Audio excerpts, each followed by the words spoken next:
ඉල්ලන් කෑම ගැන සඳහනේ හිටපු පාර්ලිමේන්තු මන්ත්‍රී ඒ.එච්.එම්. අස්වර් මහතා අපූර්ව අදහස් පළ කිරීමක් කළා. ඒ මොකද උනේ විශේෂඥ සමග සංවාදයකට එක් වෙමි.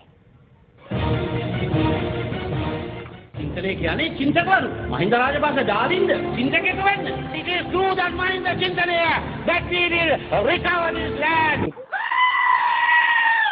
අසර මහත්මයා ඇත්තටම මොකද උනේ? උණු දේ දැන් උණු වෙලා. උණු දේ උණු වෙලා.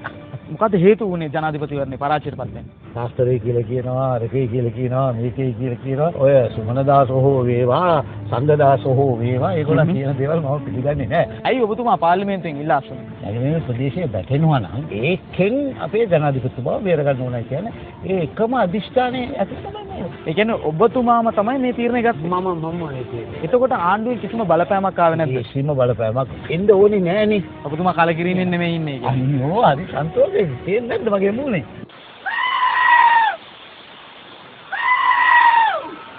අසියත් කොහොමද අපි හිනාවෙනවා කතා කරලා. දැන් අමීර් අලි මහත්මයාට ඔබතුමාගේ ආසනය යනවා. ඔව්. ඊට පස්සේ එතුමා මෛත්‍රීපාල සිරිසේන මහත්මයාට සහාය පළ කරන්න එනවා. ඉල්ලන් කෑවා වගේ වැඩක් නෙමෙයිද මේක? දන්නේ නැතුව.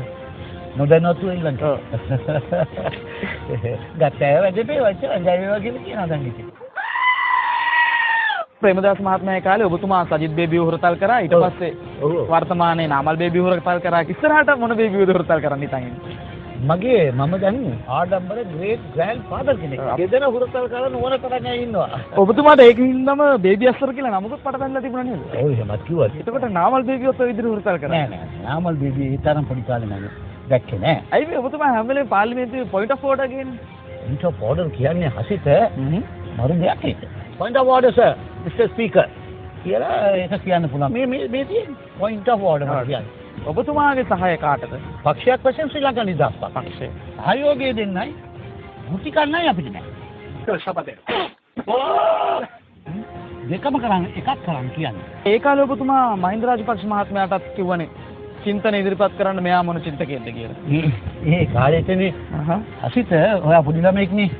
56 පිටිලා නෑනේ. ඉස්තම්බුලාඩි බණ්ඩාරනායක මහත්තයා කොහෙද හිටියේ? ඩී.එස්.ඒ නායක මහත්මයාට අනිත් පුතුයා හිටියේ. ඊට පස්සේ අස්සුණාන් පස්සේ දෙන්න පටන් ගත්තා. ඒක දේශපාලනේ.